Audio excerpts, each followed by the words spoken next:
So far in 2025, I've kept over 10 extremely unique pets from every corner of the world. So I've turned all those separate videos into a massive movie compilation. Axolotls, piranhas, black widows, and even two-headed snakes. So grab some pizza and snacks, cause you are in for a crazy journey. Today, I found a listing of someone selling a pet axolotl's home. When I clicked on it, I saw an absolute disgrace of an enclosure. I mean, the water was brown, there was random trash, and somehow there was a live axolotl inside. Apparently, the seller's uncle gave it to him and he needed someone to take care of it for him. But $5. Dang, that's extremely cheap. Let me go save this axolotl. So I drove out to the seller and bought the tank with the axolotl for $5. Okay, I just got this in my car and we gotta take this home to see if the axolotl inside is gonna be able to survive. And I really hope it's okay, because if it is, I'm gonna completely revamp this home into a dream home paradise so we can give this axolotl his best life.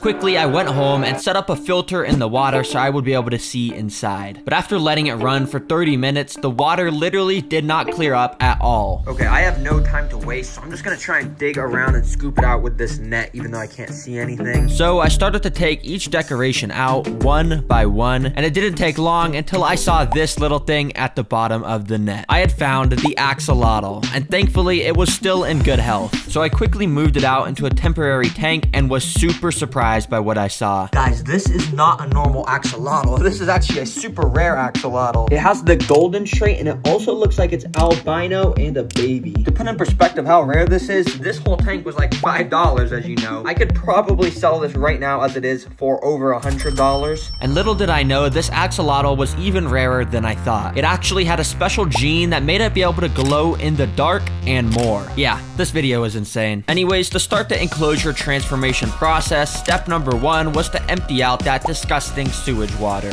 Okay, I don't even know where to begin with how bad this tank is. Pretty much every decoration's a fake plastic one. The substrate is absolutely nasty, and just the whole thing has no structure to it. It's just plain ugly. So I took out all the trash decorations and threw them in the garbage where they belong. Then I emptied out all the sand, since I'm pretty sure that's what was causing the water to be so brown. And finally, what the heck is this, bro? Why did the seller's uncle just tape a picture of bamboo on the wall? It doesn't fit, and it doesn't even make sense. Like, axolotls don't live with bamboo. Yeah, that is so dumb. Let's rip this trash off of there. Anyways, now that we're back to the bare bones of this tank, the first step is to build the lake bed base. To build that, we start by just putting a ton of sand in here and piling it up in a mound in the middle of the tank, because I have a cool idea for this. You see, axolotls live at the bottom of lakes in the wild, so to build that in here, I stuck some wooden branches in the sand and surrounded them in a ton of river rocks. Which, if you're wondering the names of them, this type is called a Tahaiji stone, and this one is called a Seiryu stone. Yeah, I don't know who names these, but I would just call them smooth stone and rough stone. Those are better names. Anyways, I also want to cover these mounds in tons of aquatic plants, which if you've seen my channel before, you know these are extremely expensive. I mean, look at all of these. This totals to $125. Please subscribe. Well, I forced myself to forget the price while I planted them around, and I made it look absolutely beautiful. I put the taller plants near the back of the mound and the smaller plants up near the front, since it adds some nice depth in here, or something like that. Alright, it's starting to look pretty good, but to complete the sides, this is where we're going to put the custom DIY builds. And you see, in the wild, axolotls like to hide in little rock caves because that's where they feel safe from predators. So I'm gonna build a custom little cave on the right side, and to start that, I found this basket in my house. Oh, this is gonna work perfectly. Let's just get that out of there. With this, I started by getting out a heavy-duty saw and cutting a hole in it that would serve as the entrance to the cave. And then I quickly sanded down the rough edges and used my hot glue gun to start gluing these little thin gray rocks all around it to obviously give it that cave look. And after I was done gluing all those on, it actually looked pretty solid. But as you can see, some of the hot glue I used to connect it was still exposed, so I quickly covered that in some pebbles. Once I was done, I put the enclosure in, and it didn't really fit. So I took it out and rearranged some of the rocks and put it back in, and boom, perfect fit. There we go. I think that cave looks pretty good in the grand scheme of things. And yeah, it is a pretty small entrance to get inside. But obviously the rare axolotl is still a baby, so it should be able to fit in there just fine. Anyways, I finished it off by putting some plants right out in front and a couple big rocks on top to make it look more cavey. There we go. Everything's starting to come together well, but now it's time to design the left side. And if you guys remember, that first version of the tank had this big, ugly, like bamboo wallpaper along the back. But anyways, this did actually get me kind of inspired. And for the left side, I want to make it just like bamboo themed, you know? We got to keep a little bit of the original, because I guess it wouldn't really be transforming if we didn't. So let's get that done. For the first decoration, I of course got out some brown sticks of bamboo, so it'd be bamboo-y, you know?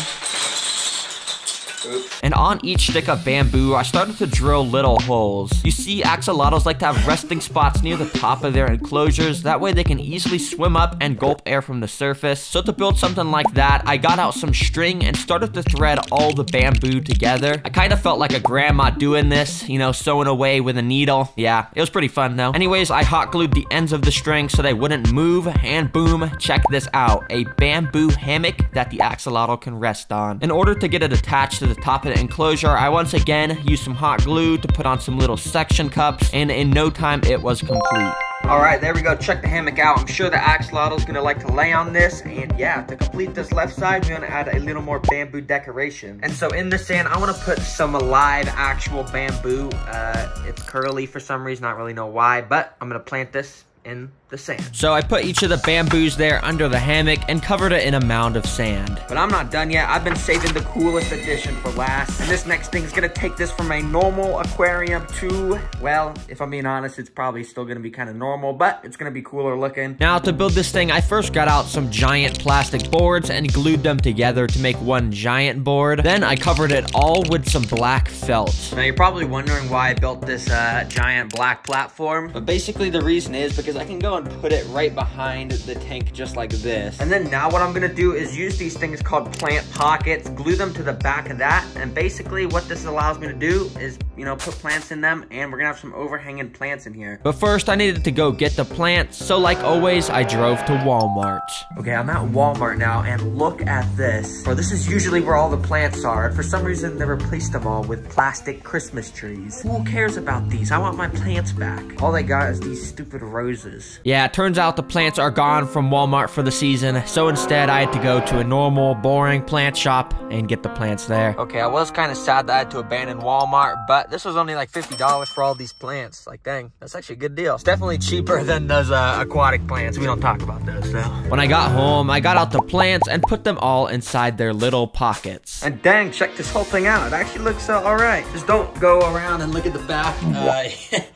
Yeah, it's kind of curving, but honestly, it kind of gives a cool effect, and you know, it makes the plant leaves drip over the top. Anyways, now to complete the build, I just got to do some finishing touches, and what that means is I first filled it up with some cycled water and attached a filter on it. Okay, I've never used one of these filters before, but apparently it's pretty cool. I just got to go and plug it in down here, and dang, check this out. Look, it's like a waterfall. It makes a bunch of these little water streams. But I guess when I want it to be quiet, I can just go like that, and there we go. Can't really hear it anymore. Now I saved the best thing for last, this little gift present. Okay, this is actually cool what's inside. Basically, it's this little glass crystal ball with a hologram of an axolotl inside. There we go. So what you do is you put it on this little platform, and basically it just kind of glows there and changes colors. Anyways, this is now completely transformed, and it's time to not only add in the golden axolotl to his new home, but show off exactly what axolotls do during their days and show off how it can literally glow in the dark. So I scooped it up out of its temporary enclosure, and bada bing, bada boom, welcome to your new home. Right away, he started to explore around his new tank and eventually made his way into the cave I built for him. Okay, so the axolotl's in the cave right now, so this is the perfect time to test out some foods with him to see which he likes the most. And first up, I want to test just some normal fish food.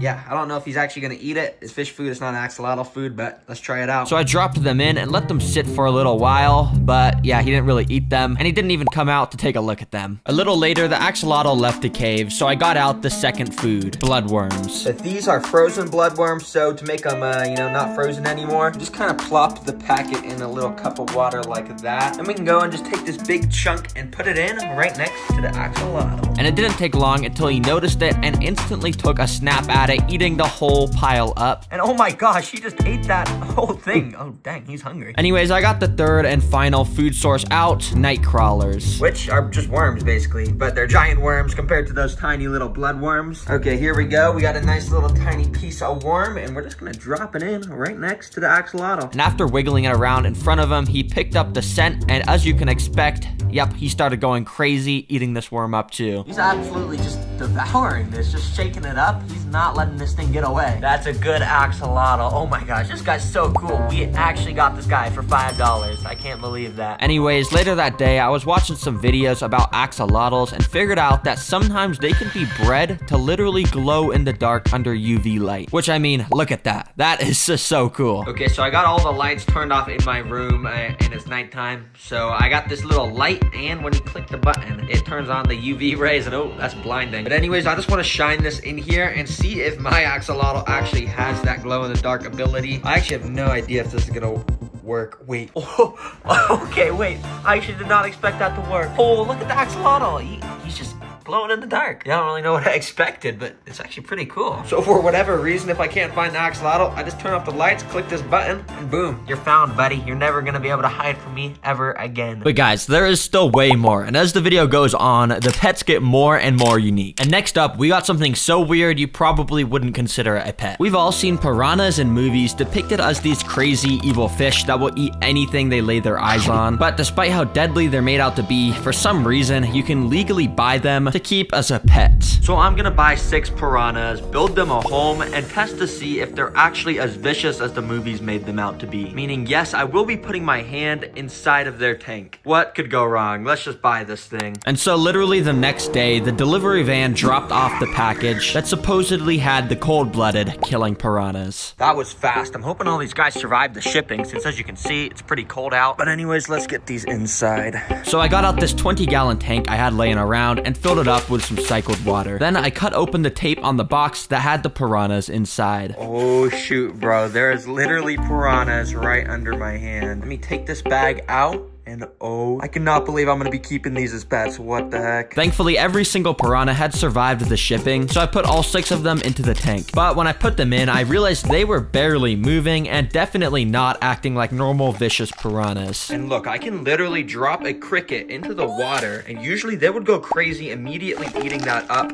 But check it out, no reaction at all. You see, the reason they're not moving is because they need a way bigger tank with all the right stuff inside. So I got out a new tank and filled it with 100 pounds of sand. We gotta do this because of course the first step is creating the floor and decorations. To continue this process, I started to use these sort of thin sticks and use a hot glue gun to hang them from the top of the enclosure. You see, these piranhas that I bought are red-bellied piranhas, which are supposedly the most vicious species, and they live in the Amazon River where there's all these roots and stuff hanging in the water, so that's what I'm trying to recreate in here with this. Anyways, next up, it was time to use even more wood. You see, this time I want to stack up some thicker wood to make it look like a massive tree trunk is growing from out of the water. So I actually took the wood out and used some water-safe spray foam to connect all the pieces together with some branches coming off of them. And then once all the spray foam and stuff on it has dried, we just plop it in there like that. And boom, there we go. Check it out. You can even see the roots and stuff. It's pretty cool. It looks like a tree, but there's still a bit more decorations we have to put inside of here. First of all, you guessed it, just some more wood randomly scattered around, but then some rocks because pretty much every Amazon riverbed has them. And finally, some pebbles like this, which I dropped around the enclosure, and some even tinier little pebbles, which I also dropped around the enclosure, which makes the sand across the whole thing look a little more realistic. Well, I'd say this is a pretty good start to the base of the tank, but now it's time for the fun part. Let's go get some aquatic plants for this. Okay, I'm at Petco, and I'm not gonna lie, the aquatic plant section is looking a little lousy today. Pretty much all these plants are like dead. Bro, no way I'm paying $10 for a dead stick with a little leaf. But let's buy all the ones here that are alive like this. So I picked out all the good plants and even found this little cool vine one, which of course I had to get to. So I drove home and got all the plants out. Oh man, this is already the most plants I've gotten for a video, and that's not even including this big bag of leftover plants Petco had. Anyways, I went and put each of the plants in the sand across the tank and filled it up with a bit of water. That way the roots of the plants could stay nice and moist while we continued building. Oh, and I almost forgot the most important part, this vine thing. Let's just put this across the branches like that, and oh yeah, check it out. It looks like a vine. Well, next up, as you can see, I've left this little area here empty. That's because I want to build a graveyard here with a ton of skulls and stuff, because apparently piranhas are deadly. So I drove out to buy some. Okay, I'm at PetSmart first, and I found this skull decoration, so I'm gonna get that. Ooh, and they got a tiny little animal skull. I'm definitely gonna get that too. So I bought those and a couple more decorations with skeletons on them. Then after getting home, I put some of the larger skulls around in the sand. I even replaced some of the rocks in the back with them, so this place would look extra spooky. Then with these tiny little skull beads, I'm gonna go and plant them around in the sand, just like that. Then I'm gonna sprinkle a little bit of sand on top so it looks like they've been buried. And there we go, check the graveyard out. It actually looks pretty good. Bunch of skulls on the floor, all those other big skulls. Yeah, I like it. And now finally, to finish this tank, we gotta do the DIY technologies. And for the first one, I have one of my coolest ideas ever, but I had to go buy more stuff at the store. All right, it's been a while since I went to Walmart in a video. You guys were kind of getting mad at me in the comments, so I'm sorry. I'm returning to my basics, don't worry. And the reason I'm at Walmart is because I gotta get a bunch of food that the piranhas are gonna like. So I got some beef, sardines, tuna, and bone broth, and also got this tiny little blender. After driving home, I threw all that food I just bought into the blender and blended it up. After it was done, as you can see, it turned into this nasty liquid stuff. But anyways, I sucked the liquid up into the syringe thing and brought it over to the tank. Okay, this might seem kind of complex, but it's actually genius. You see, I can basically squirt some of this around in the water, and it just spreads the scent around. And what I'm gonna do is attach it to the side of the enclosure, and whenever I wanna get the piranhas mad and in hunting mode, I just squirt a little bit of this out the end, and it'll make them go absolutely crazy. So I attached that to the side of the tank with some glue, and then it was done. And now the next technology is these two water pumps and some bubble walls that I started to set up across the whole back of the tank. You see, right now, this stuff does nothing. But once I fill up the entire tank with some cycled water, which took a long time because of how big it was, check out what it can do. All right, now if I go and plug in these pumps, as you can see, it starts to make bubbles at the back of the enclosure. Yeah, it's pretty cool. But basically, this little air pump just blows air into this tube, which goes into there. But what I could actually do is unattach that and just blow into this myself to make bubbles.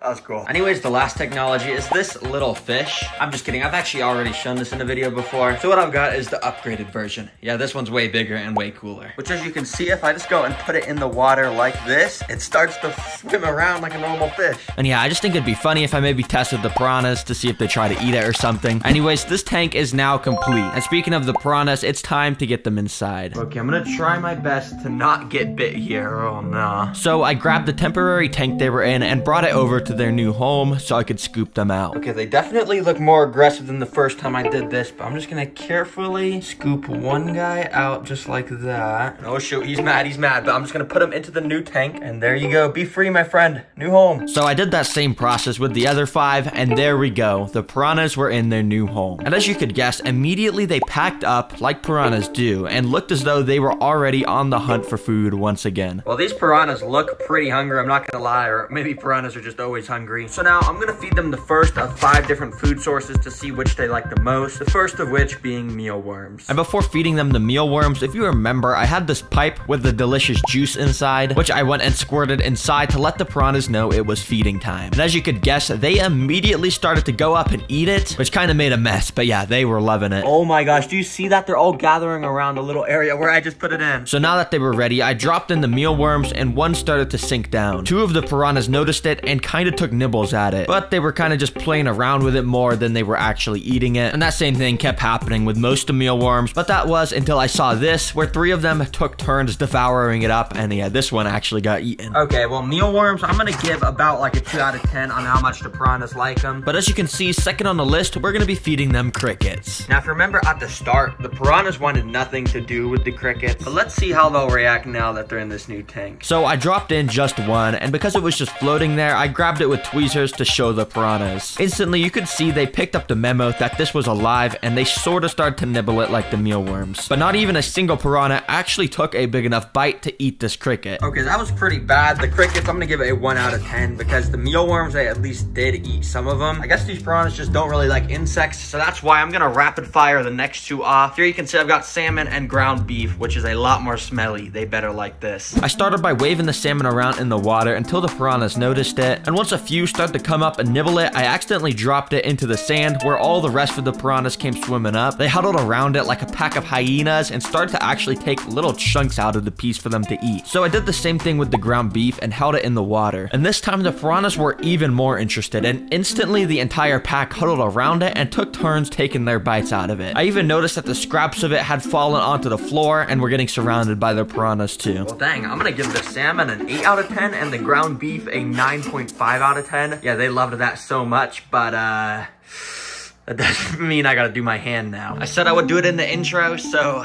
you know, let's just do it. 3, 2, 1.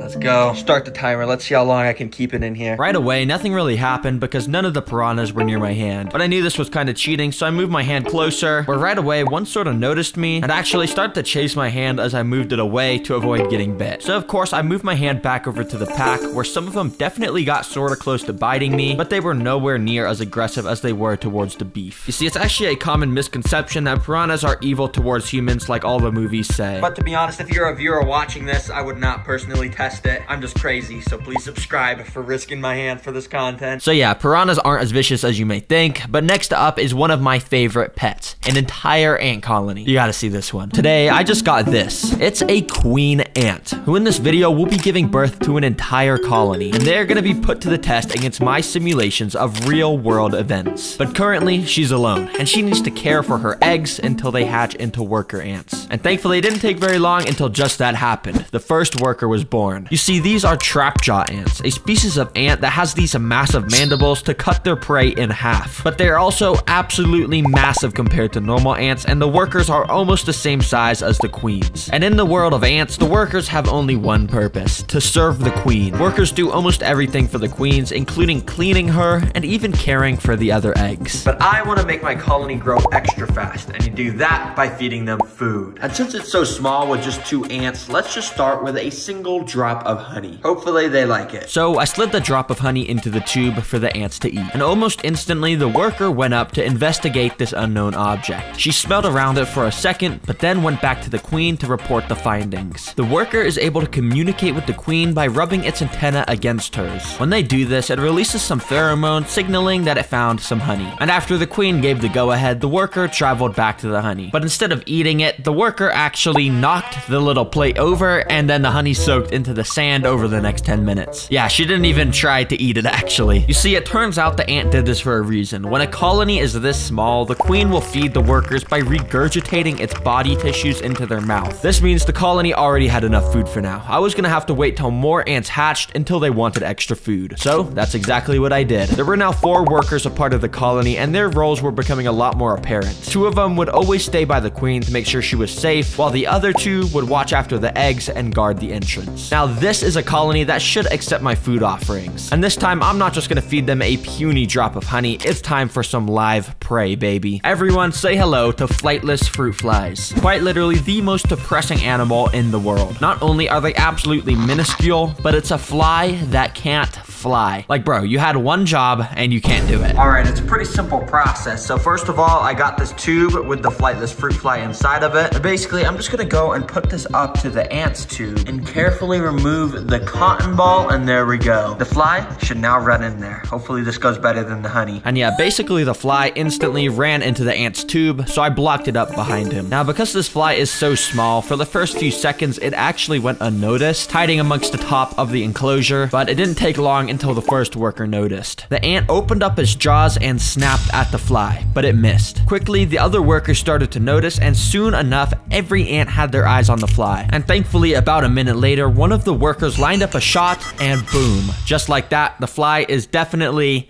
not alive anymore. And the fly slowly got taken to the back of the tube to be stored as food for later. Since the colony now had a bit of food, I let them grow even more. And oh boy, was the tube starting to get crowded now, with 3 more workers and 1 one more about to hatch. And while this is great for my colony, as you can tell, the tube is getting extremely cramped. Some of the ants can't even walk around. So I'm gonna have to move these guys into a new home. But here on the TerraGreen channel, we're not just gonna go online and buy an ant nest. Oh, no, no, no. What I did instead is take out a brick, which I'm gonna turn into an ant nest. Yeah, I'm not kidding. Basically, I just started using a hammer and chisel to carve out this little nest design I drew on the brick. You see, ant colonies usually like to have multiple of these little tight crevice areas in their nest because it lets them store different things like eggs, food, and trash in each one. After I finished carving, I gave the whole thing a nice blue paint job, and finally I covered it with a clear acrylic sheet. And the best part is this little hole I made right here, which I can go and squeeze water down into this sponge. And this will just make the humidity across the whole enclosure correct, because apparently ants like wetness. Well, anyways, here is the beautiful TerraGreen ant nest, which is now ready for the trapjaw ants. Using some tubing, I put one end of it onto the nest and the other end onto the tube. And almost instantly, one of the workers took an interest and decided to walk down the tube. It had no idea where it led, but it took the brave decision to explore. But as we know, it led straight to the new nest. The worker looked super excited and explored all around the new place. It was the perfect place for the colony to move to. So she traveled out of the nest and went straight up to the queen to report its findings. All right, now that the ants know about the new nest, in order for them to move in, I have to make this one super appealing so then they all want to come over. And I've got a couple things I'm gonna do, but first of all, I've got a tube of sugar water, which I'm just gonna go and plug into the side of the nest like that. And then I'm gonna replace this clear acrylic sheet for now with this little red acrylic sheet. You see, ants like their nest to be very dark inside. So I'm using this red acrylic because it blocks out pretty much all the light, but still lets me see inside a bit. Finally, I just pointed my bright studio light at the tube so they'd be more inclined to move. And it didn't take very long until a few different workers all went in to explore the new nest. Eventually, every ant knew about the new home. And while some grabbed the remaining eggs to move, others, like this worker, escorted the queen through the tube to the new nest. I decided to keep the red acrylic screen on while they're adjusting, and as you can see, they were definitely very active inside. So I left them alone another whole 10 days. And when I came back, not only did another worker or two hatch, the whole colony was now functioning even more smoothly, and it seemed like every ant was always busy doing something. They even found this tight little crevice to keep the queen and all the eggs inside of. And this is where it gets fun, because now that the ants have their own little nest, I can build them a bunch of different outworlds of different environments that they can go and hunt for food inside of. And as you can see, I've got the first little outworld right here. Let me build it. For this first outworld, I want to keep it simple by just laying down some orange sand across the whole enclosure. Then I put in some rocks and a little cactus, which was kind of hard to get planted in the sand. And even though I was wearing these gloves, it kept poking me, and yeah, it kind of hurts. Anyways, finally, the most important part is this stuff called fluon. Basically, it's a liquid that you dab onto a cotton ball and rub across the top of the enclosure. This stuff will basically just dry on the glass and make the top of the enclosure so slippery that ants cannot escape no matter what. After the desert enclosure was done, I connected a tube from it into the nest so the ants could go there. And soon enough, I saw a worker come out into the tube, and of course, she made her way over to the desert outworld and started to explore all around it. Now, the reason for why I built this outworld. I want to test the trapjaw mandibles to see if they can take down prey bigger than them. I'm gonna put a cricket in here. So without wasting any time, I dropped the cricket in, and it didn't take very long until the cricket came across paths with an ant. You see, trapjaw ants have these little hairs inside of their jaws to detect when prey is within striking distance. It lunged at the cricket and snapped its jaws, but it missed. The ant tried to attack the cricket a few more times, but all of the shots were missing. In fact, it was taking so long that the cricket made its way into the tube and crawled all the way into the nest with all the other ants. Now, it wasn't just about food. The colony needed to take down this cricket in order to make sure the queen didn't get hurt. While the cricket frantically ran around, almost all of the workers were taking their shots to try and cut off the cricket's leg or something. It was taking a long time, but eventually this worker here really put in some focus to line up her shots. And when she snapped, she perfectly got a hold of the cricket. She then picked it up and slammed it against the floor until it stopped moving. Yes, it's extremely brutal, but the colony had now successfully eliminated the threat and stored it away as food for later. Anyways, over the next few days, I continued to monitor the colony to ensure their eggs were all growing fine, and even fed them a bit more flightless fruit flies until finally it was day 97. The colony now had 12 workers, and of course the queen. But I did actually notice over in the corner of the nest, one of the ants had curled up and had died. It's likely that this dead ant here was one of the founding workers, because sometimes those first ants only only have the lifespan of a month or two. Anyways, despite the dead ant, the colony was actually still thriving. And because of that, I think this colony is now ready for an entire new outworld to be built. Because as you can see, they kind of just turned the desert into like a trash dumping ground. So I got out the enclosure and started to build it. For this enclosure, I'm literally making the floor out of just this fake grass material that is nice and bright and green. And for the decorations, I'm keeping it very simple with just these two little pieces of bark. And finally, I just hooked up some tubing so the ants could access the new place. I didn't want to rush them though, so I gave the colony a few days to explore it on their own. And all of the ants were fine on day 98 and day 99. But I came back on day 100 to just a single ant in the nest. I was really confused, but surely they were all just exploring the outworlds or something. So I checked the desert and nothing was there. Then I checked the grassy outworld. Still not a single ant. But then I found it. The tiniest gap under the red acrylic. Barely visible, but it was just big enough for every ant to be able to escape through it overnight, except the one. And this wasn't just any ant inside of here, it was the queen. Queens don't just leave the nest unless other ants escort them. So she was here all alone on day 100, just like she was on day 1. This is seriously so crazy. I mean, I had such cool plans for day 100, but I can't find a single worker ant literally anywhere. I checked all around the table. I figured there was only one right thing to do. So I got a cotton ball, I scooped the queen up onto it, and put her into a new test tube. She had raised the start of a colony all by herself once, so she should be able to do it again. Yeah, well, it sucks that the ants escaped, but anyway, speaking of ants, the next pet is actually called a velvet ant, but most people call it a cow killer, and you'll quickly figure out why it's called that. There's this insanely viral YouTube video where a guy named Coyote Peterson lets himself get stung by a cow killer, and based off of his reaction, you can tell this insect has one of the most painful stings in the entire world. Now, normally you would want to stay away from these things, but I just found a website that will sell you one as a pet. They say this thing's called a cow killer because its sting is powerful enough to kill a literal cow. Huh, what could go wrong? Let's just buy this at the cart. So in this video, I'm gonna build it at home, show off everything about keeping a pet cow killer, which means yes, I am going to let it crawl on my arm. If it stings me, I am going to be in so much pain. But until it got delivered to my house, I got out the enclosure and a bunch of desert rocks to build its home. To start, I stacked each of the rocks in this pattern that would create a canyon look in here. Now, the reason I bought these types of rocks is because they look like the rocks in real canyons. But yeah, because they look so realistic,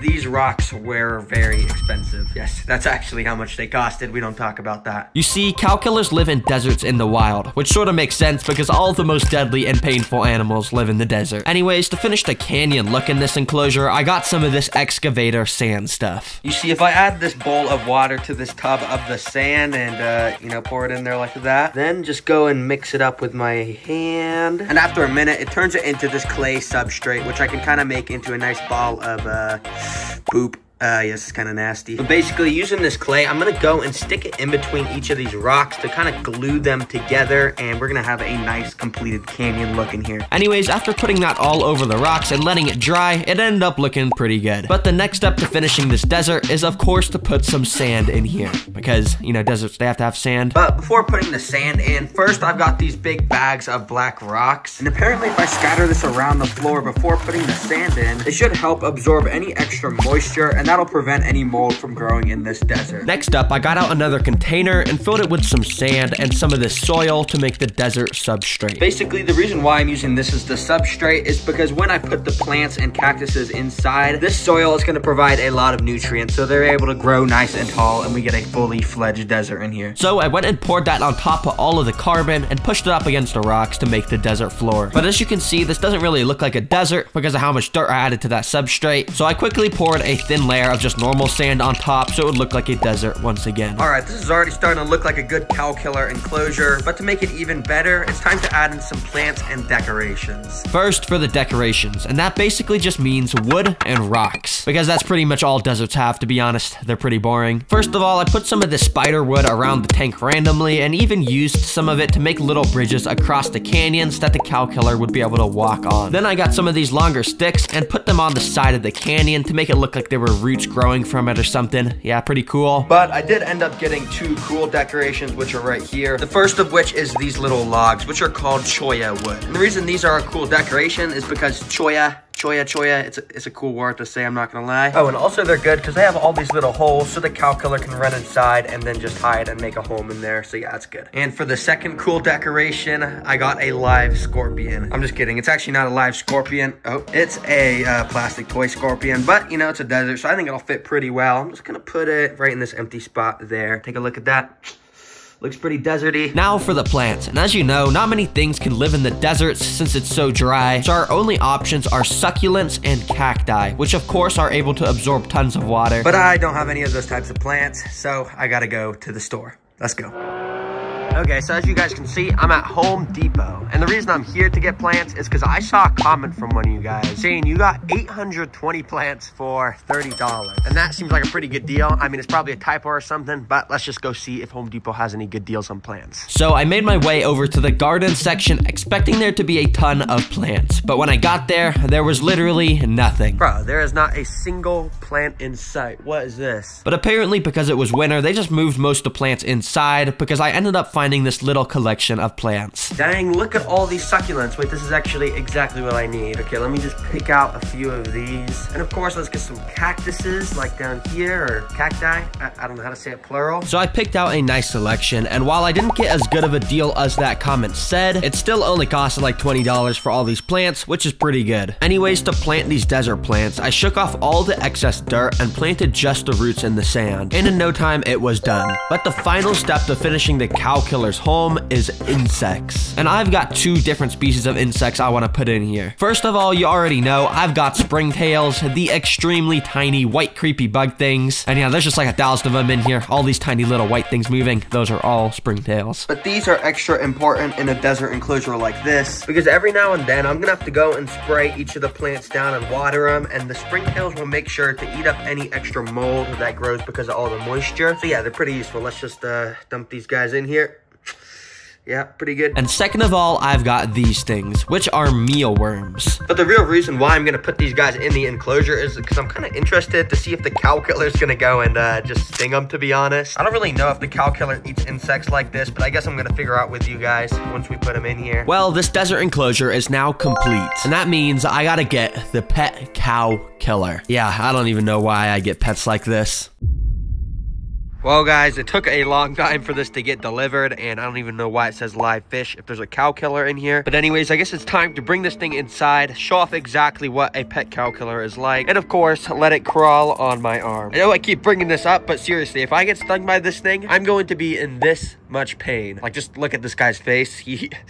I just don't want to do that. But anyways, let's just go inside and open this. So I cut the tape and got the container out that supposedly the bug was inside. Okay, so this is not so promising. It's just a clear plastic container with a paper towel. Well, I guess let me just carefully take the lid off, and okay, please, hopefully nothing jumps out at me. I very carefully used some tweezers to move the paper towel into another container. And then I carefully moved around that paper towel to try and reveal the cow killer. Oh, I think I see it in there. Wait, do you see that? Hold on, look at this. Oh, that's the cow killer. This may not look like it, but this thing right here is one of the most painful stinging insects, or not even insects, just animals in the entire world. But I couldn't just move it straight inside of the new enclosure, because first I had to build the rest of it on so it wouldn't be able to escape. Because if it did, that would be really bad. Okay, well, it's right here, so I'm just gonna risk it for the biscuit and pick it up super carefully.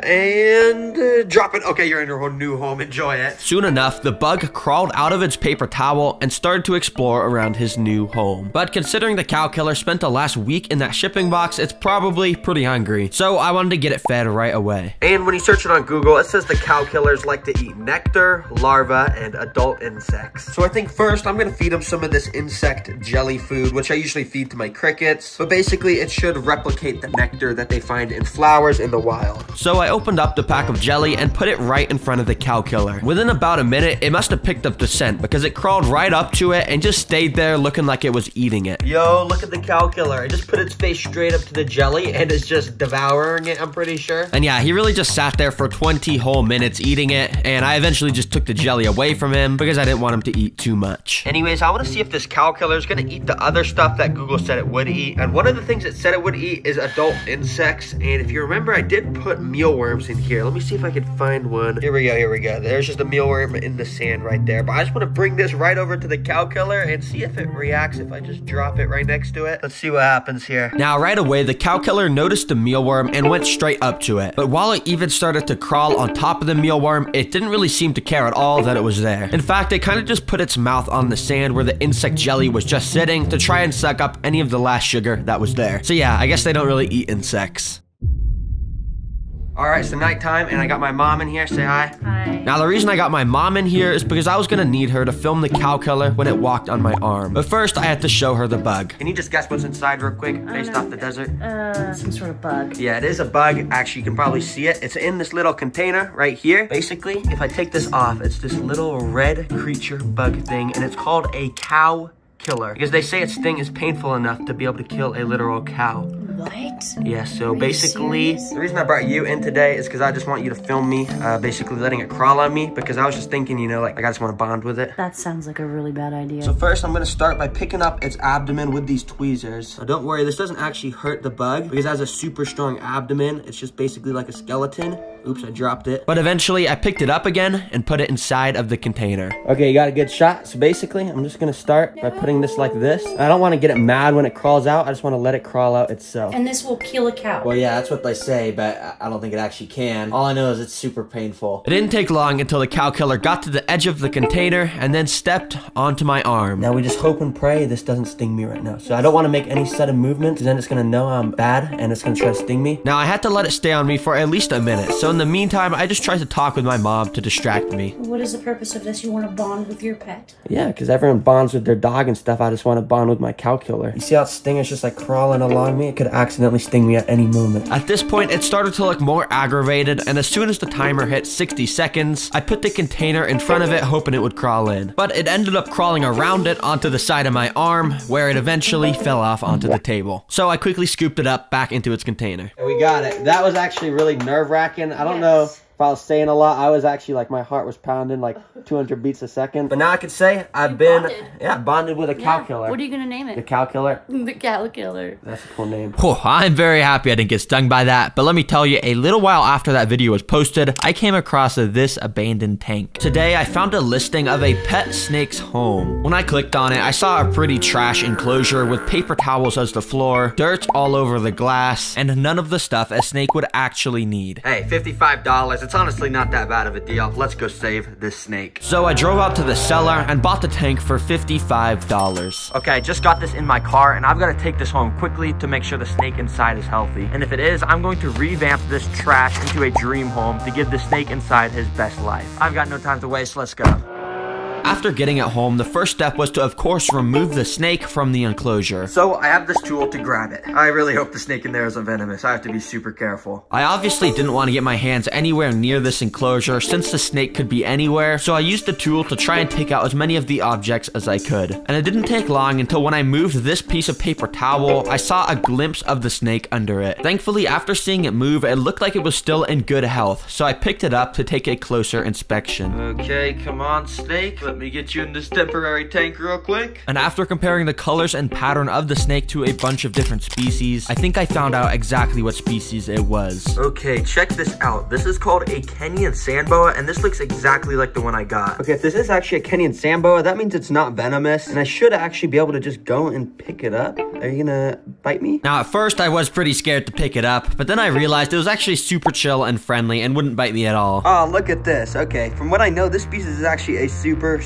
good pet, so this is gonna be awesome. But the main reason I was so excited about this species is because they have this special ability to burrow themselves in the floor and pop out to strike prey when it walks by. And yeah, I'm gonna get to watch that happen. It's so cool. Anyways, first, to start this enclosure transformation process, step number 1 is to take out the ugly remaining decorations. Okay, I have no idea why there's all this random stuff in here, like a giant fake plant. This is not at all what sand boas need. So of course I gathered all of that up and threw it straight into the garbage bin where it belongs. Then that leaves us with this. This is so bad. There's just paper towels as the floor and a random pile of dirt. Yeah, sand boas need at least a couple inches of substrate for the floor so they can go in it and burrow. So this is definitely not good enough. Yeah, let's get this out of here. And like, why is there just random like red stains on this? Yeah, let's get... After taking the remaining dirt out, I had to finally get out a little razor and scrape off all these little piles of glue and dirt off the wall. I have no idea why they were there, but they're ugly, so they gotta go. Well, we're back to just the tank now, and this is where things get fun. You see, the first step to build the snake's dream home is to create the background. And to do that, I used some animal-safe spray foam to cover the entire back of the glass so I could attach rocks and sticks. You see, I want to create a mix of a desert and forest in this enclosure to sort of mimic the snake's natural habitat. And to complete that look, I covered the remaining foam in some sand and other foresty decorations like dirt. All right, this background's looking pretty nice and foresty, but for step 2 of making this a dream home is to put the floor and decorations in. But before I can put any dirt in here, I first have to fill it with a bunch of these clay balls and then cover those with some window screen. Now, if you're a terrarium expert, you already know what I'm doing. Basically, what I've built here will allow water to pass through just like that, but not dirt, essentially creating a drainage layer in here, which will stop mold from growing. So yeah, that's pretty good. Now, for the substrate mix that goes on top, we're only going to use a little bit of sand. You see, despite being called a sand boa, it's actually better for the species to have this wood chip stuff called cypress bedding make up most of the floor. But I also mixed in some other brown foresty stuff to make it a little bit softer. Finally, I poured a few inches of that inside and covered it in a thin layer of just dirt to make it less ugly. Now for the decorations, and as you can see, I got a ton of stuff, but I want to make this interesting to watch, so start this super cool, epic building decorations montage. Let's go.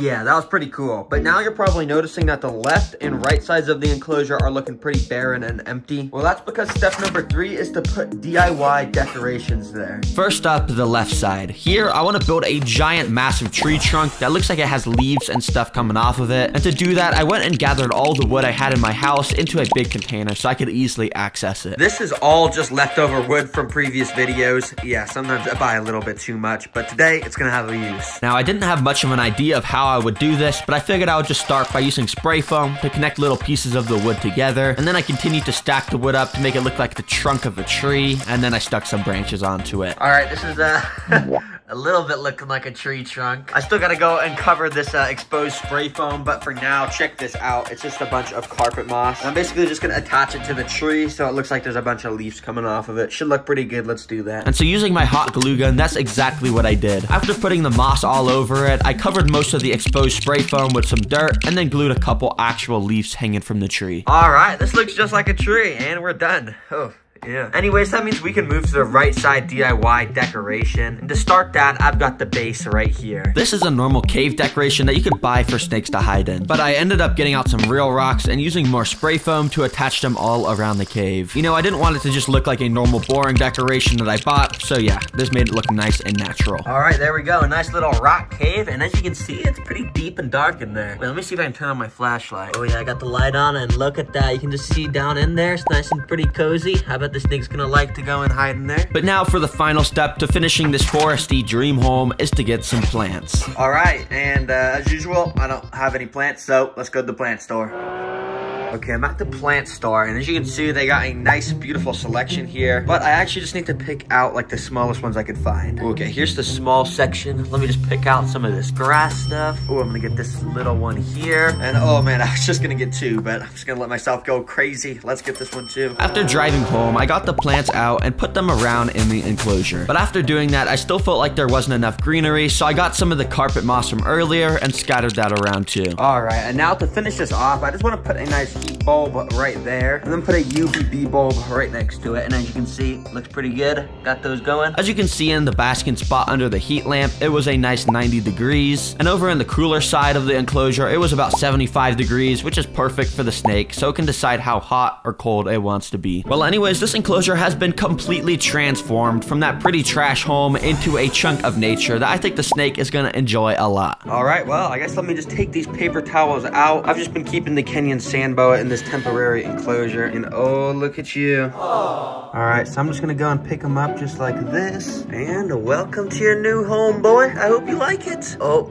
and he's just already going straight into the dirt. All right, I guess I'll see you later, man. Yeah, when I said these guys like to burrow in the floor, I really meant it. I don't know how long it's been since this guy's had the chance to be able to do it, but you can tell he was loving it. Bro, I don't even know where the snake went. Oh, wait, no, you can see its tail right there. But other than that, it's completely just disappeared. But if you look closely in this footage, you can see the dirt slightly moving around from where this guy was digging underground. Well, I want to get this guy fed right away since I don't know when he last ate. But yeah, I don't have any mice right now to feed it, so I got to go to the store to go buy them. Let's go.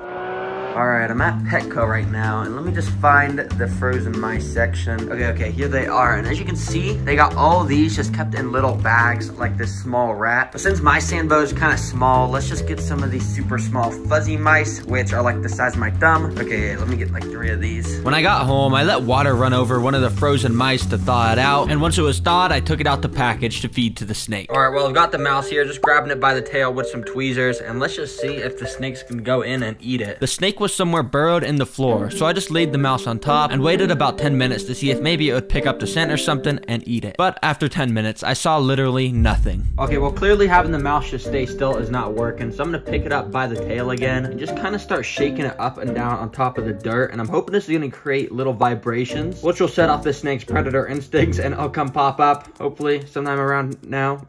Hello? So I did that for about 5 minutes, and unfortunately not even that worked. But I think I knew why the snake wasn't coming up to eat. So to fix the problem, I drove to Petco again, and this time came home with a way smaller mouse. So I did that same thing with the smaller mouse and wiggled it above right where the snake was, and immediately this happened.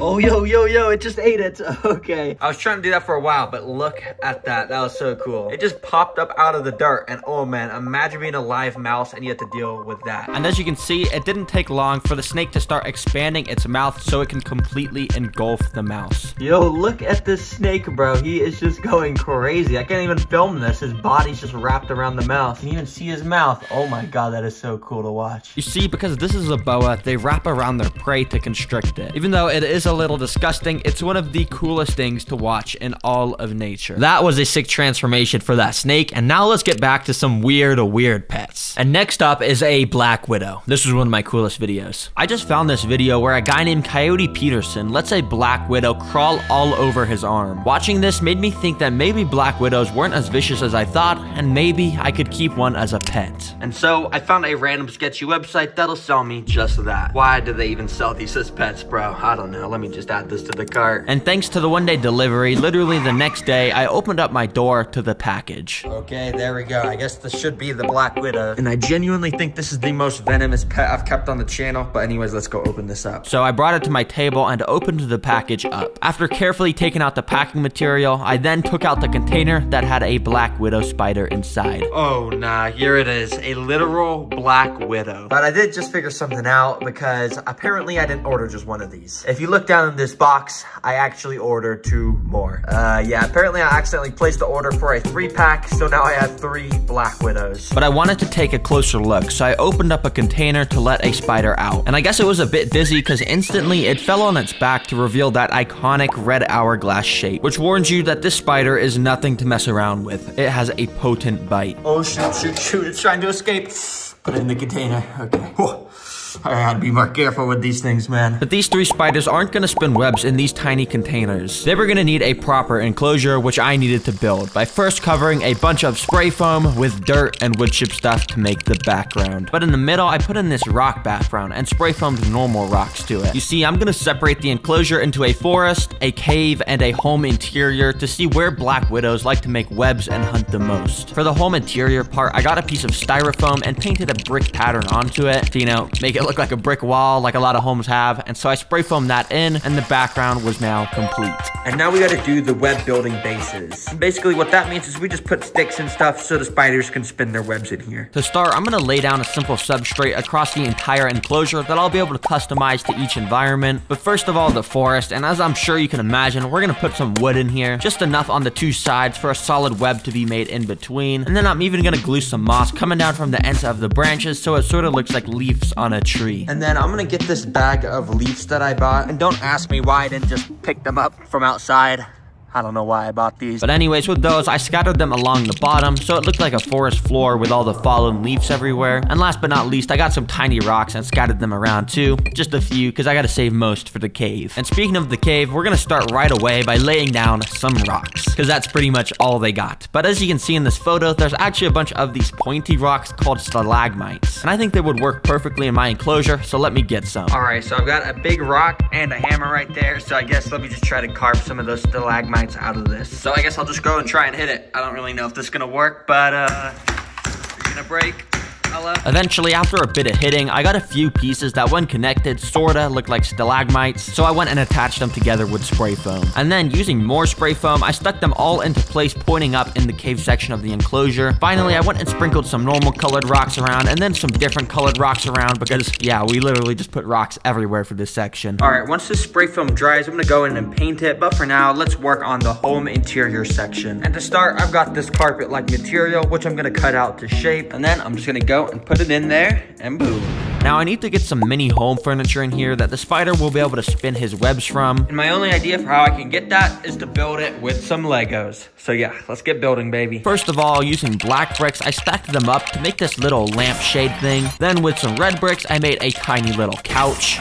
Now a chair made of brown bricks. Finally, I just took the rest of my bricks to make a randomly color assorted red and white shelf. Yeah, I'm a master builder, as you can tell. Anyways, I went and put each of those inside and even got some little dollhouse furniture to fill in the dead space, and boom, shakalaka. That's what I call a home house interior. I know a lot of black widows love to live inside houses, so one of them should definitely like this place. But the next step on the list is to get some plants, like always. So, you already know, let's go to the plant store. First of all, I went to Walmart and just got a couple tiny plants for the forest section of the enclosure, but then I also drove to Home Depot, which I knew would have a slightly larger selection. And basically here, I want to get something that's gonna work for the cave, and ooh, something like this actually could work. It's like draping vines or something. That'll actually work perfect. Then finally, I went to Office Max. Now, you might be wondering what plants I'm gonna get at Office Max, but actually, I'm not even getting any plants. I'm actually gonna be printing out some pictures to put as paintings in the house interior. Oh yeah, baby, look at these paintings. Let's go. When I got home, I first put the two land plants in the forest section, which as you can see, I ended up getting a beautiful red plant to match the red on black widows. Then I took apart the plant from Home Depot and glued the vines coming down from the top of the cave section. Finally, I glued some more moss all along the forest section because I felt like it wasn't green enough. And then I added a bit of this dead type of fern moss along parts of the cave because I felt like it matched pretty well. Oh, and I almost forgot the most important part,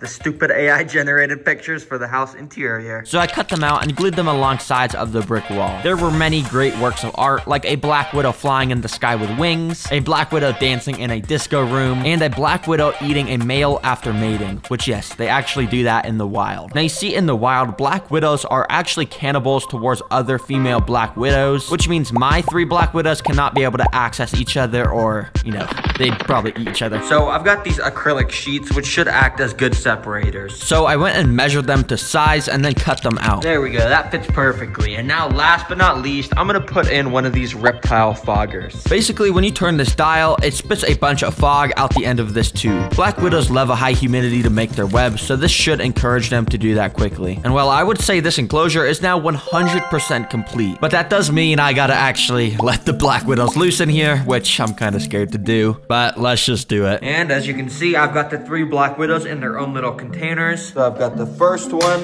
Let's let this guy loose into the forest. Then I'm gonna put the second one into the cave section like that. Then finally, the third black widow in the home interior section. And while all the spiders were now in their new home, I took an interest to the one in the forest area. You see, this one immediately started to crawl all around her new home and even made her way up to the roof of the enclosure. There on the roof, you can see she started to walk around with a little strand of silk coming out the end of the abdomen. She was already building a web. Spiders, of course, do this to catch prey, and black widows in specific have some of the strongest silk out of any spider, which is somehow produced in these little silk glands that they have. Anyways, I left the black widow to continue with that, and the next day I came back and opened up the top of the enclosure. You could see the area where she was constructing the web, and now she was hiding in this little crevice. So much for building this enclosure. I built all this forest area just for the spider to make her web right in this little area. Well, at least she has something, because that means now I can try and feed her a bunch of different types of food to see which they like the most, starting with mealworms. Now I wanted to start small, and as you can see, these mealworms I bought are absolutely minuscule. They're barely the size of the tip of my finger, but hopefully the spider will still like them. Using some tweezers, I dropped a mealworm straight into the spider's web, and immediately it started to squirm around to try and escape. But spider webs are specifically designed to keep little insects like this stuck in them. All the wiggling around made the black widow come awake, and soon it even crawled out, only to walk right by the mealworm and run away. In fact, this black widow tried to make a grand escape and even webbed down the side of my table onto the floor. Oh, no. Do not go under the table. Do not go under the table. Anyways, I ended up scooping it into a container where I then dropped another mealworm in front of him, and once again, he didn't want to eat it. Okay, well, clearly this black widow's not trying to eat any mealworms, so instead, I've got a bag of some tiny little crickets. And these I'm gonna feed to the second black widow in the cave area. Now, if you remember, I put this spider in the enclosure on this little plastic lid where it already had a web. And since putting it in 2 days ago, it still hasn't moved at all. It might be dead, actually. But anyways, I put in some crickets to see if it would eat. And literally right away, one of the crickets jumped towards the spider and jolted him awake, which I guess was a good sign because the spider was now finally moving. But when I tried to bring the cricket back, it scared the spider and it ran away into the cave. I almost lost track of the spider until I came across her again on top of the enclosure where she had somehow escaped to. I tried to feed her a cricket once again, but she just was not having it, so I scooped her back into the plastic container. Well, it looks like this black widow is also not eating, which usually would mean I would go test the third and final food source, which was gonna be just crickets, but a bit bigger. But I kind of have bad news because I don't really have a spider to feed these to. Yes, you heard that right. Since putting the third spider into the house interior section 2 days ago, I haven't seen it at all. It literally escaped my enclosure. And now, not only did I have one missing, but I also had 2 more that weren't eating. This is genuinely the worst idea I've had for a video. Like, pet black widow. Like, what am I thinking? One is escaped and is literally crawling around my garage. There's only one way I can make this up for the content. I gotta let the black widow crawl on my arm, just like I saw Coyote Peterson do at the start of the video. So, let's not waste any time. Let me get my mom in here.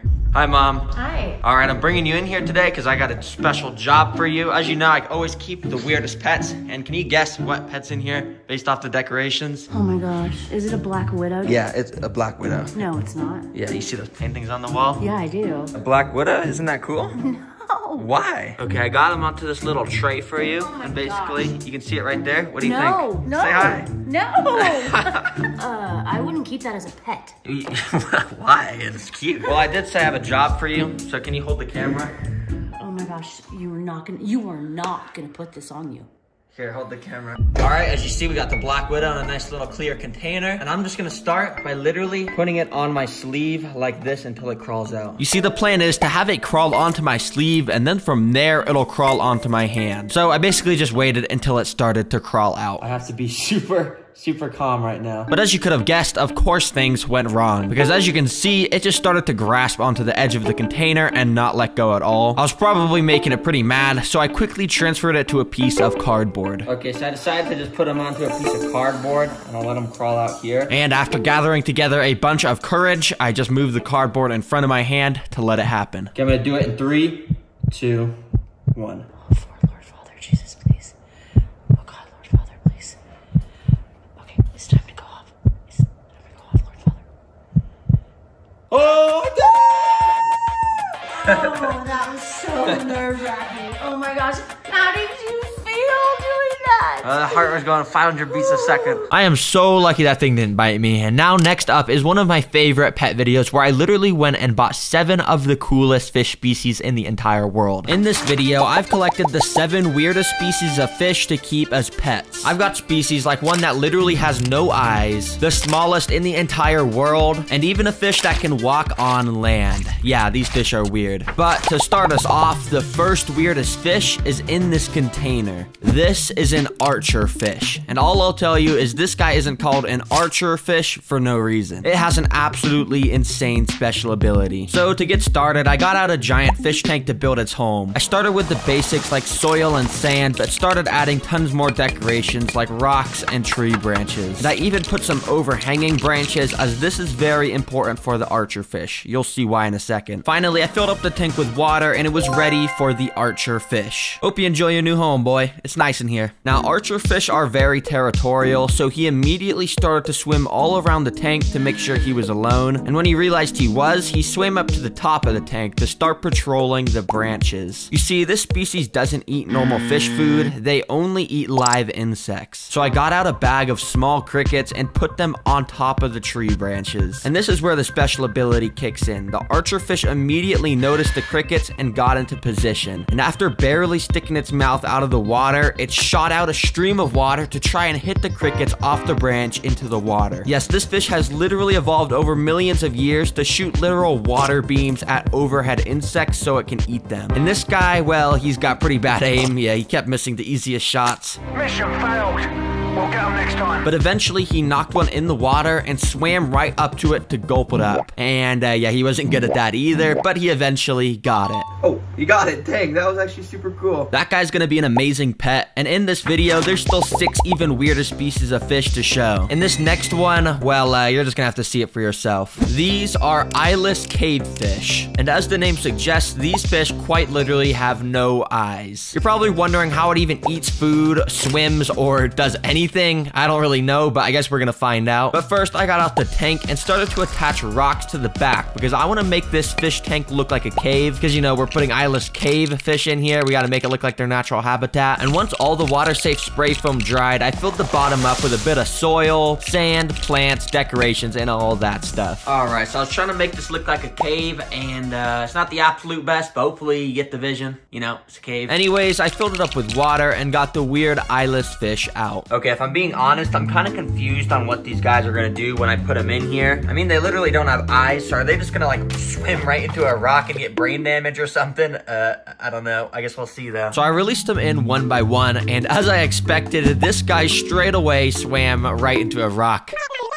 Bruh. But apparently that was just a one-off occurrence because for the most part they actually acted pretty similar to normal fish. So before I fed them some food, I did some research to figure out how they act so normal and figured out it's because they have this thing on their body called a lateral line system. Basically, it's a bunch of nerves that can detect super slight water vibrations and help them navigate around. Okay, now this is the fun part. Since these guys are blind, we're gonna see if they're actually able to even eat food. I got these pellets. So I sprinkled them in and they started to sink to the bottom. And almost immediately, the fish's insane scent of smell kicked in and one started to go crazy. And within seconds, the rest of them joined in, and as you can see, they were going insane, eating up all the food off the floor like a bunch of piranhas. Yeah, eyeless cavefish are super cool and super weird, but we still got way more fish that are even weirder, including one that can walk on land. But next up, I've actually got 2 different weird species I'm gonna pair together. In this container, I've got both glass catfish and upside down catfish, which, you know, are both catfish, so they fit pretty well together. Anyways, before I show you how weird these species are, we gotta first, of course, build another tank, and this one's pretty similar to the first. Sand, rocks, wood, stuff like that, you know, and I wanted to especially make this one look like a swamp, so I even made sure the water was a little murky, and then I was done.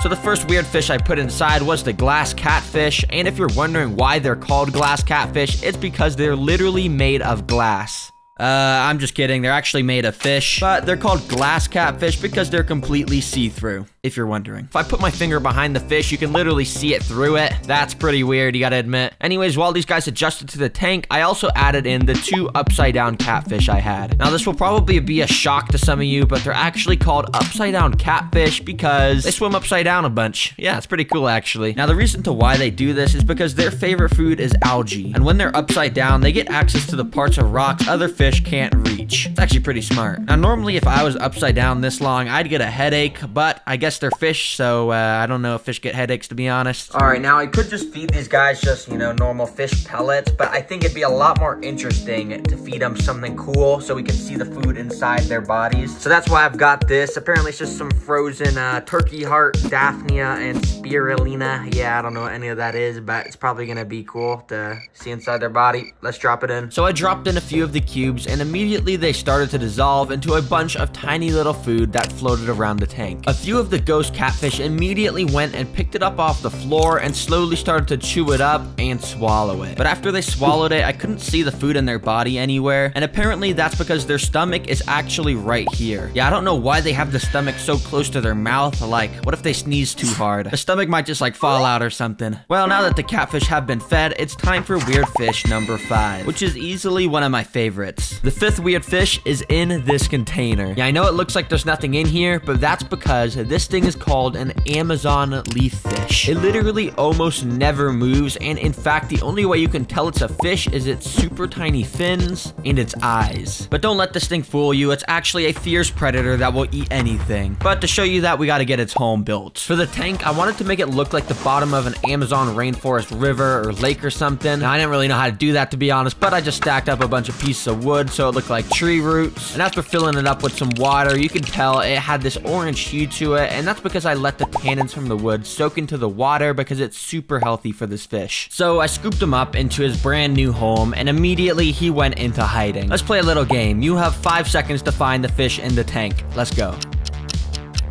He's somewhere in here camouflaged. And did you get it? He's right here. Yeah, basically impossible to see, especially when he's in the cloudy, tannin-filled water. Anyways, one of the coolest things about this fish is how it swims. You see, while most fish swim by flapping their back fin around back and forth, this guy needs to look like a drifting dead leaf. So using the super tiny fins, it flaps those barely enough to propel his body around the water. And yeah, it blends in pretty well. Now, in the wild, these guys mostly eat live fish, but I'd feel bad feeding them a live fish, so instead, I've got another idea for some live prey to feed it. Basically, I got this little toy that apparently lets you hatch your own pet shrimp from eggs. And I'm gonna feed them to the leaf, of course. All right, everything's set up, and I think there's gonna be some stuff hatching in here in like a day or two, so I guess I'll just come back, cut to them. All right, it's been a couple days, and I don't really know if I did this right, but if you look closely in there is actually a bunch of those little, I don't really know what they are, but they're swimming around. Something's alive in there, so I'm sure that's a good sign. So I used a little pipette to suck them out, and as you can see, there's a pretty good amount of them inside of it. Then I just sprayed them all around the leaf fish and waited for him to ambush them, or something like that. But I'm gonna be honest, he didn't really react to them at all, and he didn't eat any of them. But of course he has to eat, so instead I got out a pack of frozen shrimp, which are a lot bigger, and surely he would eat. I dropped them in right next to him, and it didn't take long until he started to suck them up one by one. Looks like he's enjoying it. Anyways, this guy's gonna be a great pet, but there is still 2 more extremely weird fish species, with the last one, of course, being the walking fish. It's very cool. But for now, fish species number 6 is in this container. Yes, this is literally the fish. It is the smallest fish available to buy on the entire internet. It's called a chili rasbora. And no, this is not a baby or anything. It is literally a fully grown adult. I don't even know if it'll be able to eat those tiny little pellets since it's so small, but I guess we'll see. Anyways, for its tank, I bought something to match its size, the smallest one I could find on Amazon. Oh yes, this is super cool and super big. As you can see, it's about the size of my hand. Okay, it's not big, but for some reason it looks like a Lego block. I don't know why. And it also came with this bag of supplies like rocks and some super bad decorations. So yeah, get this trash out of here. For the build, it was pretty simple. Just some sand, rocks, and little twigs. And after filling it up with water very carefully, it was ready. All right, the little thing's ready, but I did just realize that we're actually kind of demoting him. We're giving him a smaller cage. But hey, I'm sure he won't mind. I mean, he's a small guy. Let's just scoop him up. And just be free, my friend. Welcome to your new home. Now, ignore how the water's a little cloudy in here. I can't exactly put a filter on the tank since it's way too small. But anyways, look at how much the chili rasbora is enjoying his tank. You know, swimming around and stuff. Yeah, he loves it. To feed him, I dropped in some of the pellets like I was saying earlier. And while he was swimming around looking like he wanted to eat them, he didn't actually eat any of them. And yeah, even if he did try to eat them, I don't even think they'd fit in his mouth. Like, to be honest, it's so small, I don't even know if this thing has a brain in its head. It might just be on, like, autopilot, going around in random directions 24/7. Bruh. But anyways, if you thought I was gonna keep this guy in here, you are wrong. That would actually be kind of mean, since they need a lot more room than this to swim around. So I scooped him up and actually added him in the tank with the catfish, since those aren't aggressive at all, and it has the perfect conditions. And I even added in 5 more of the same chili rasbora species so they could school up and be friends with each other. Very cool. Anyways, that's it for the tiniest fish I could find, but now it's time for the fish we have all been waiting for. The walking fish, which I have inside of this container. But quickly before showing you that, I just want to thank you all for all the love on the merch. I've seen tons of comments of you guys saying you really like it, and because of that, it's selling out pretty fast. There's only a few of these items left, like the sticker pack, so if you think they're cool at all, make sure you go and check them out on the website. I'll remind you guys at the end of the video, but for now, let's go back to the walking fish. Now, the walking fish in this container is actually called a mud skipper, but this one in specific is named Franklin, and he appeared in my most popular video. But it's been 6 months, and he's changed a lot, so I want to show you the new and improved Franklin. But before I can do that, I want to build him a new home, since his old home that I built for him is pretty old at this point. So I got out an enclosure and started by putting lava rocks along the middle and using spray foam to seal them up. You see, for walking fish, you need a land area, but also a very shallow water area so they can stay wet and swim around. And first, I started with the water area by putting down some aqua soil, sand, and then some rocks and pebbles to make it look more natural. And I finished it off by sticking around some sticks. See what I did there? Sticking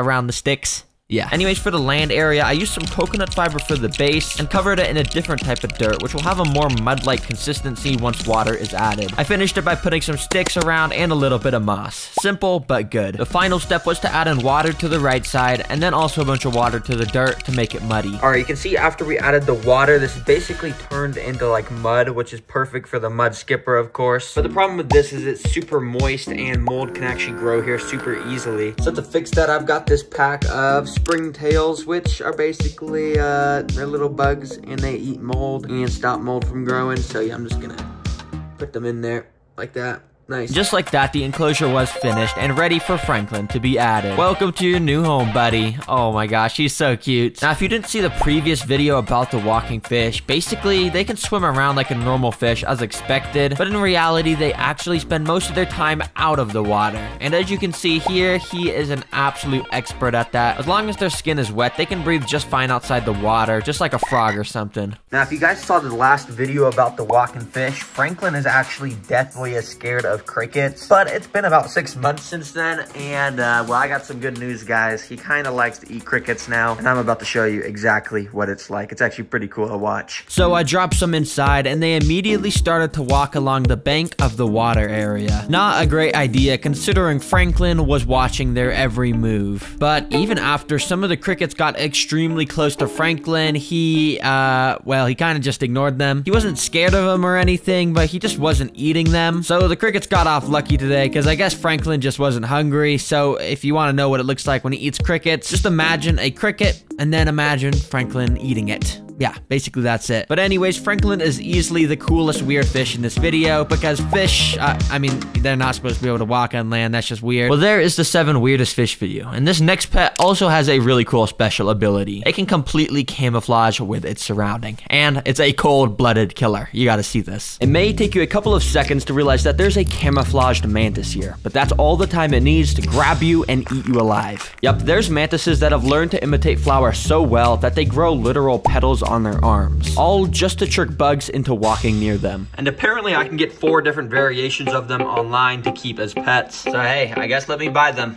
Add to cart. And because of their fantastic one-day delivery, the next day I got the package. Inside was 4 little containers, each with their own mantis. There was 2 of these pink and white flower mantises. There was 1 dead moss-looking mantis, and also 1 black mantis, which doesn't really blend in with anything in nature, so I don't know why this was included in the camouflage pack, but I'll make it work. For the builds, I'm gonna take out 4 enclosures and start spraying the backs of them, all of course with some spray foam, which I then covered in dirt and moss, and I did that to every single enclosure. I then even went and added some little spray foam mounds on the backs of each background so they all had some depth and variation to them. Now from here, I'm going to create the camouflage bases of each enclosure, starting first with the 2 pink and white flower mantises. For these guys, I started by filling up their enclosures with dirt and attaching some smaller sticks hanging along the back of it. I eventually want to get pink and white flowers all over this, but for now, we're just making the base. I then used some of this green moss to hang off the ends of all of the sticks. We don't want to use too much of this stuff though, because the mantises don't really really blend in that well with it. Then for this third enclosure, we're gonna put in those same dirt and sticks, but as you can see, this mantis evolved to have more of a pattern that matched this tan dead moss. So this time I put a ton of that moss everywhere along the branches. Then for the floor, you guessed it, more tan stuff like dead leaves, some more moss, sticks, and pine cones. But I feel like this enclosure is still kind of missing something, and to be honest, I've kind of ran out of all of the tan materials. So I'm just gonna head outside, and as you can see back here, there's a ton of these like dead flower things, but they look exactly like the mantis. So let me pick off a few and take them inside. But you see, I don't want to just shove these into the enclosure because there's a chance that there's some deadly bacteria and parasites on them. So to kill all that stuff, I preheated my oven to 250 degrees, lined the sticks up on a baking sheet, and slid it inside. Basically, because the temperature is so high, it's gonna kill all the bacteria and stuff on here, so we can put this in the enclosure. All right, it's been in there for like 30 minutes, so let's just pull this out, and oh yes, it's looking nice and crispy. Maybe a little too crispy. That one looks like it just caught on fire, actually. Anyways, I put those around the enclosure, and then it was done. Now, finally, onto the black mantis's base. And as you know, this guy doesn't really blend in that well with normal stuff, because like nothing in nature is black, really. But I'm not gonna let that stop me, because I actually have an idea. So what I did was go outside and started to saw a few branches off of some trees. Once I had collected a few of them, I laid them down along a metal sheet as they were now ready for my experiment. Everyone, say hello to a blowtorch. Yes, this is real. Apparently, you can just buy one at Walmart for $20 and you don't need a license or anything. I don't really know how to use this thing, but basically, I just want to burn the wood so it's black. So, I guess let's just try it out. So, that's what I did. Basically, the sticks catch on fire for just a second, which is just enough time for them to turn black. I also decided to burn them one by one in order to not accidentally start a giant bonfire in my house. I then put all this black wood around the enclosure and kind of just stuffed the larger pieces in the top of the sticks, and there we go. There we go. Looks pretty good now, but I think we can go even darker. And we do that, of course, by once again getting the blowtorch, and we're just gonna go along the background and just kind of set it to fire. Oh, shoots. Oh, I gotta be careful. To all of you watching, make sure not to try this at home if you're not a trained professional. And if you're wondering, no, I'm not a trained professional, and I'm literally doing this in my house, so, All right, there we go. It kind of just looks like a forest fire went off here, but... Anyways, the next step is to put some plants in here. And this is where the camouflage ability of each mantis is really gonna come alive. So I drove to Home Depot because I heard they had just restocked their plant selection. Oh dang, look at all the plants here. Wait, all these flowers are actually perfect. There's so many pink ones. For the pink flower mantises, I of course got some pink flowers and a couple white flowers. For the dead moss mantis, there wasn't much to choose from, but I ended up getting this one, which was kind of the same color. And finally, I just got a green plant for the black mantis because there wasn't any black plants actually. When I got home, I of course got out all the plants and started by just putting them in the first two flower enclosures. But I still feel like I gotta make these two enclosures way more pink. And in order to do that, I went outside and went up to this pink tree I have in my yard. The flower petals all over it looked like a good color, so I grabbed a few of them and scattered them along both of my enclosures. Now, when I put one of the pink flower mantises up to the flowers and let them climb onto it, it's almost like it completely disappears. Anyways, now it's time for this third enclosure. Now, if you remember, I got this plant for this enclosure, so I kind of just picked off parts of it and planted it along the soil all around the enclosure. And as you can see, this mantis blends in all right with this, but it's actually going to be mostly used as just a way to climb up to some moss where she really blends in with. All right, that looks good. And now time for the black enclosure for the black mantis. And for this, I just got a green plant because obviously there's no such thing as a black plant, or wait, actually, there might be a thing as a black plant. Let me test it out. Let me put that leaf there. Turn on the blowtorch, and I guess just see what happens. Just start lighting it a fire. And as you can see, when I burned this plant, it actually was turning black, but also had a slight side effect that it was completely getting disintegrated, and the structure of it all fell apart. Yeah, I don't know if I could use that, actually. So I just stuck to my original plan and put the plant smack dab in the center of the enclosure. Yeah, it doesn't really match, but to be honest, it's kind of cool and adds a little bit of nice contrast to this burned wasteland look. And with that, we can now finally put the mantises into their new home and see if their camouflage actually works on bugs. But quickly, first, I want to tell you guys about something. As you know, I'm always entering my information onto these random sketchy websites to buy pets for the videos. And I recently just learned that a lot of that info, like my name, phone number, and even address, can get sold to data brokers. These companies will then sell your information to shady advertisers, scammers, and more without you even knowing. That's why I'm so glad that this video is sponsored by Incogni, because it's a service that automatically contacts over 230 data brokers and tells them to delete all of that information. location. And it keeps doing it even if your data comes back. In my case, I kept getting these random spam texts for weeks. So I signed up for Incognito and they showed me exactly which companies had my data and got it all deleted. Since using it, I haven't gotten a single spam text. So if you want to stay safe online, head to incognito.com/TerraGreen. My code TerraGreen gives 60% off an annual plan and it's completely risk-free for 30 days. Thank you Incognito for sponsoring this video. It's genuinely a service I think is so useful, so go check it out. But anyways, let's go get these mantises fed. Now, as you can see, I've got 4 different tiers of food that get harder and harder to hunt. So let's start by first letting the little pink mantis go. Here you go, boy. Come on. You gonna climb on? Hello? Now, for the first food source for this guy, I'm gonna be using literally the smallest animal they sold at the pet store. Extra small crickets, which is the size I never get for my videos because, I mean, look at them. They're like even smaller than my fingernail. But anyways, let's put these inside the enclosure. Right away, one of the crickets started to climb along a flower. And I don't blame you if you couldn't see the mantis here because it's in its prime camouflage territory. If us humans have trouble seeing a mantis like this, I can say for a fact that this cricket definitely couldn't see it and it made a grave mistake of walking too close.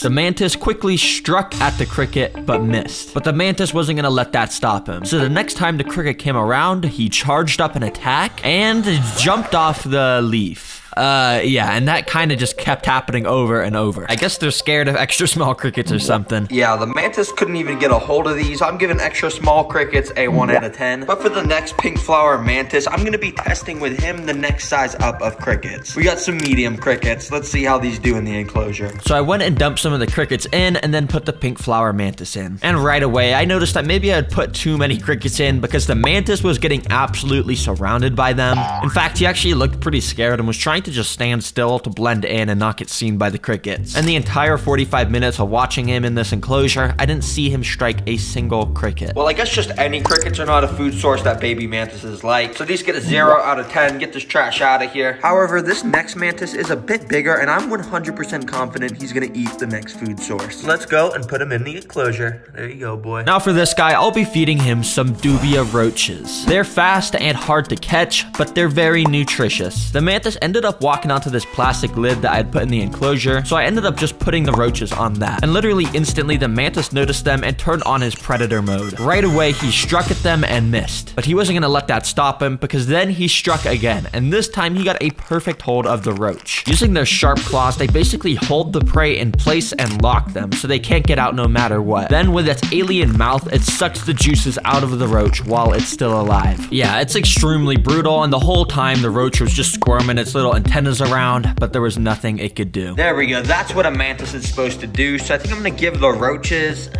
8 out of 10. And that's because I still think there's room for improvement with this black mantis because I have one more prey I want to try and feed them. So I'm just gonna go and let this guy loose in the enclosure. For this guy, I'll be feeding him flightless fruit flies, which is the tiniest of all the preys I've had, meaning it's probably the hardest to catch. But I've also heard mantises love flies, so let's see. Now it turns out that doing that burnt wood for this enclosure was actually a good idea because the mantis was just chilling on one of the sticks waiting for a fly to walk by. And after leaving him alone for a minute, I actually came back to a flightless fruit fly in his hand. It's a pretty cool shot to see the black mantis on the black stick eating a black fly contrasted with that white background. But I did kind of want to see him strike one of the flies, so I ended up putting him on a white lid and put a fly right up to his face. Right away, he struck at it, and yeah, he started eating this one too. Even though mantises are just some simple little insects, I think they have one of the coolest eating processes out of any animal. Well, dang, it's gonna be cool to watch these guys grow up through the months, and I've been saving my funnest videos for last, like a literal 2-headed snake. But next up, we're gonna transform another abandoned tank, and this one was my coolest one. Come on, Dad, let's get this in my car. Guys, we just bought this tank from someone who said he didn't want it anymore, and apparently there's a live turtle inside, but I haven't seen anything yet. Yeah, we gotta get this thing home quickly. Yeah. Wait, stop. I think I just saw something in there. Wait, do you see that? And after taking a closer look, you can see the turtle was right there, chilling under a piece of wood. So we took off the lid to get it out. Yeah, look, the turtle's in here. Wait, should we take it out until we get home? Well, we don't have a place to put it. Well, we might as well just keep it in there. I guess so. I mean, we're not super far from home. He looks all right. Let me just put him back in here. There you go, buddy. I'll just cover you back up. After we got it home, I searched around for a second until I found the turtle again, which looked like it was still in good health, so I took it out to get a closer look. What species is this? I don't think I've ever seen this. It has like orange on it. Hold on, I guess let me just put this into my temporary tank. I have an idea of how to figure out what species this is. So I opened up an AI app on my phone to take a picture of the turtle and ask what species it thought it was. And it came back as a Central American wood turtle, and even gave me some facts about it. But at the very bottom, it said that it had the special ability to stomp on the ground to make worms rise to the surface. Wait, that is actually so cool. I'm gonna 100% test that later in this video. And look, it says it wants 50% water, 50% land for its setup, so I guess that's what I'm gonna be turning this thing into. Now, of course, I had to drain the dirty water out of it and take out all the trash decorations and sand from the previous owner. All right, this is much better. And now to start, I'm gonna put in this big rock background. You see, the previous owner did give me these for free, saying they would fit perfectly, and he was right, because as you can see, I was able to wrap them around all sides of the enclosure, and they fit perfectly, so I spray foamed them all into place. And now, continuing with the rock theme, I'm gonna take some of these rocks and lay them down across the entire enclosure, which will basically separate the land and water areas in here. Since the water is going to be on the side closest to the front, we want to get some spray foam and block up all the little holes and gaps along the rocks, and before it's able to dry, I covered it in some smaller rocks and pebbles to hide the exposed foam. And since this tank is integrating water with land, the best way to symbolize that is to build a working waterfall, which I think I'm gonna do right here. Yep, you heard that right. So I started stacking rocks along this corner here because this is gonna be the hill where the waterfall will flow from. Now you might expect to make the waterfall work, it'll be complex, but all you need in reality is this little water pump thing. Basically, you just put that pump in the back corner and surround the extra space around it with some filter floss, which will make the waterfall also turn into a filter to keep the water clean. Then I lined some tubing from the pump up along the side of the hill, that way it was barely poking out the top of the rocks. Now you see, I actually did try to do a waterfall in a video about a year ago, and let's just say it didn't go so well at first. Hopefully that doesn't happen here. Well, I really hope I set up the pump in here correctly, so let's fill it up with water so we can test the waterfall. So I did that, plugged in the pump, and waited for it to start. Why is nothing happening? It should be going. Is it broken? Oh, it just went for a second. Wait, what? Oh, it's going again. Okay. Well, I mean, it's working. It's getting the water from the bottom to the top. So, yeah. It's kind of just splattering water all over me, though. I gotta turn this off. Thankfully, I was able to change a setting on the pump to make it less extreme, which made it a lot more calm and into a beautiful flowing waterfall. So finally, I glued a little bit of rocks along the top of the pump to hide it and drained out the dirty water. Well, thankfully, I got the waterfall working. So now it's time to finish up the floor and decorations in here. First of all, I wanted to fill the land section with these clay leaka balls. You see, the two sections are mostly separated by rocks, but just in case a little water leaks through, this leaka should absorb it, keeping the land nice and dry. Next, I cut out some window screen matching the exact dimensions of the land, and then put the dirt substrate on top of it. But this land area is looking pretty boring, so let's get the basics like some small rocks and wood inside. Then let's put in some of this fern moss to add some color. And this is a live moss I've never used before, and apparently when you spray it, it actually just starts growing really fast. So in just a matter of a couple days, the entire enclosure should be taken over by the moss. It should look pretty cool. And finally, I put a ton of these branches on the wall to fill in the empty spots at the top of the enclosure. All right, well, the land area is now all complete, and my favorite part is this little area I made under the waterfall. As you can see, it's nice and cozy in there, and the turtles will be able to set up camp in there. And now it's time for the water area, which is a little simpler because we just got to pour in sand, basically. And after getting a ton of that in, I put some gravel up against the edge of the rock, so it faded that rock texture into the sand texture. And finally, we can't forget more rocks, baby. Yeah, pretty much this entire riverbed is just made up of sand and rocks. Pretty simple. Alright, the base of the tank is now complete, and after filling it with water, it looked even better, with of course the beautiful waterfall now flowing. But if you're an avid TerraGreener, you already know what the next step is. Let's get some plants, baby. First of all, I went to Walmart, of course, which thankfully had just restocked their land plant section, so I could get some good deals on those. But I also needed aquatic plants, which I could only get at the pet stores, so I bought a few of those as well. After getting home, I got out all the plants and put some of them along the land section. It was mostly just some small plants to add some greenery, but in the water portion, I put in all the water plants, which definitely brought the whole thing to life a little bit more. And now the final step to finishing this enclosure is the cleanup crew. And you'll see what I mean by that in a second, but let's go to Petco.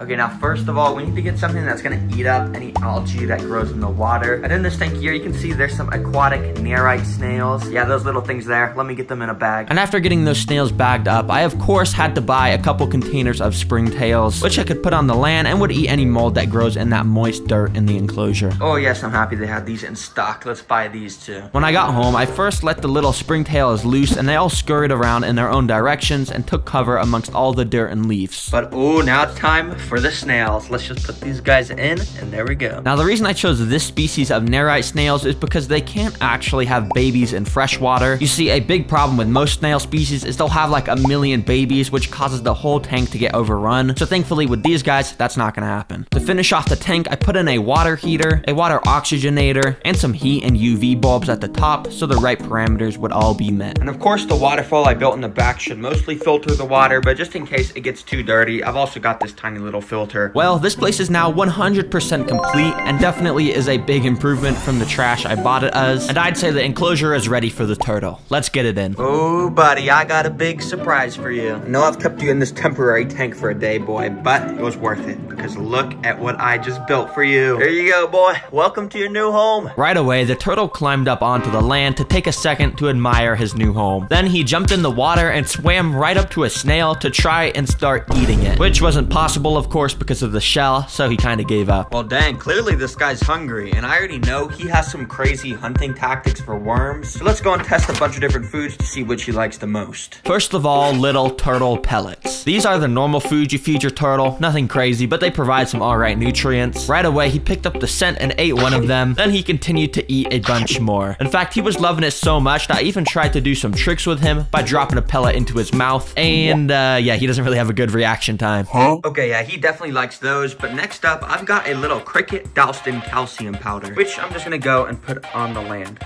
You gonna walk out? There you go. You see, the calcium powder on this cricket not only makes it stand out more, but it also provides the nutrients to keep the turtle shelled nice and strong. Now, at first, it was just crawling around the land, so I knocked it in the water where the turtle, then it ate it. I didn't even get to capture the strike on camera since it was so fast, but yeah, you can see he thoroughly enjoyed it and even ate some scraps off the floor. Okay, this guy likes to get his protein in. I like that, but he also has to get his fruits and veggies, or I guess just veggies, but I'm gonna try and feed him this carrot. Let's see what happens. So I waved it in front of him for a second until he gave it a bit of interest underwater. He went up to it and bit it a couple times, but each time he bit it, he would just end up letting go. I guess his bite wasn't strong enough to cut off the carrot, so I cut a little piece off myself and put it in front of him. He then bit it, gave it a little taste, and ultimately just spat it back out. He's just like me, leaving his vegetables on the plate as he swam away. Alright, now let's do some worms. And before I touch that thing with the dirt, let's just warm the turtle up to worms by feeding him some of these bloodworms. Now you may already know this, but bloodworms come in these little packets and are frozen. But when they're put in water, they start to thaw out and scatter worms all over the place. So I waved them around in front of him like everything else, and immediately he snapped at it and basically ate them whole. Out of everything I had fed him so far, it seemed like he was enjoying this the most. So it was time to upgrade them with some giant nightcrawler worms now. You see, what I did was let a few go down into the dirt on the land area to hide in there. Then I got another worm and waved it around in front of the turtle to convince him to come up to the surface. Once he was there, I waited hoping he would do something, but he kind of just stood there, not stomping on the floor to convince the worms to come up. I even waved a worm in front of his head, and when he didn't show any interest, I put a whole pile of worms in front of him, which he still didn't care about. I guess for some reason he's only hungry in the water. So after he jumped back in, I waved a worm in front of him again, and literally instantly,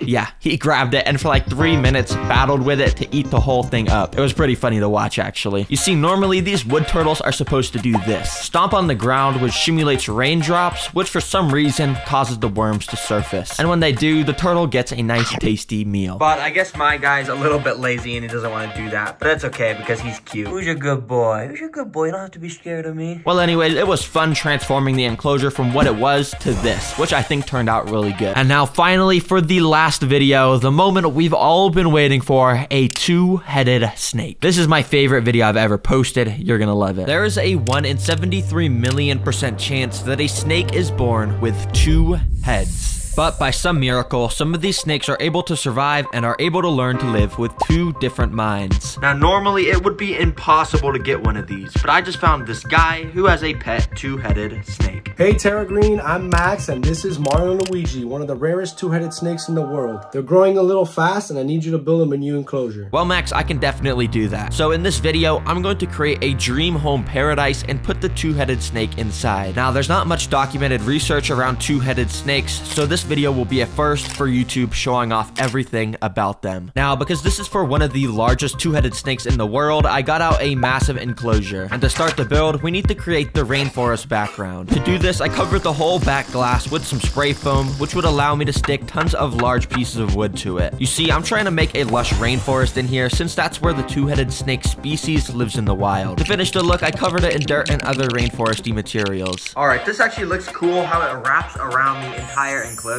But anyways, now using moss bricks, I'm going to fill in the floor of this enclosure. But also I'm going to use these slabs of moss and also some wood chip stuff. Yeah. Now, with this concoction of stuff, I'm gonna add in a big tub of water, which will get entirely absorbed by these bricks. And yeah, you've probably already seen this before, but after mixing it, boom, we now had the whole floor in there completed. Anyways, this is where it gets fun, because you see, 2-headed snakes are so unique. So in this enclosure, I need to make special accommodations to, you know, accommodate how crazy they are. But the first thing being these things. These are 2 rock water bowls, which I put inside of the enclosure. I just figured that the 2 heads are gonna want their own fresh water bowl, so they don't have to share. So yeah, pretty good. Anyways, I do just have to put some normal decorations around the water bowls to make this place look more like a rainforest. And I thought it'd be cool to spread a bunch of this leaf litter along the floor to make it look like all those leaves fell from the trees above. Now, I asked Max if he wanted any special additions, and he said most 2-headed snakes aren't able to climb, but Mario and Luigi are an exception. Make sure to include tons of climbing vines so they can show off. And lucky for him, using this, I just figured out a new trick to make climbing vines. You see, first you get a bunch of this rope, not too thick,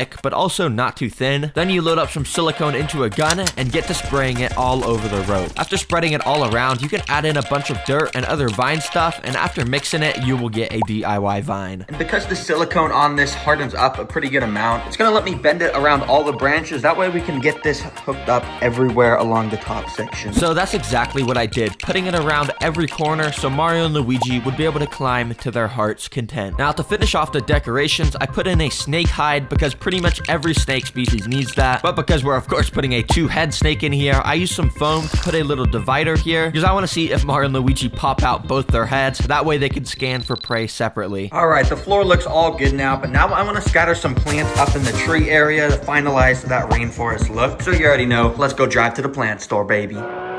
Oh my gosh, I just drove to a Home Depot I've never been to before. And look at this. This is the craziest plant section I've ever seen. Okay, I'm gonna pick out some of these colorful ones. Let me get some of these green ones. And oh man, this is just amazing. So I went around and picked out the coolest ones I could find and then checked them out. When I got home, I of course got them out and scattered them all around the upper and lower parts of the enclosure. And then using my hot glue gun, I attached tons of draping vines and even got out some moss like I do in all my enclosures to glue around everywhere as well. Okay, this place is super green and luscious now. It looks really good. But to finish it off, we gotta put some technology into this enclosure. First of all, this thing, which is a rainforest spray system, so we can make this really into a rainforest. It was pretty easy to set up. I just attached the sprayers in the corner and used some glue to cover the water tubing. And now when you go down here and click the button I attached to the side of the enclosure, boom, shakalaka, it's now raining. Pretty cool. Okay, the next technology is just a simple LED light strip, which I attached to the top of the enclosure and plugged in. It isn't anything too crazy, but I just think the pink at the top contrasts pretty well with all the green around the enclosure. So yeah, I like it.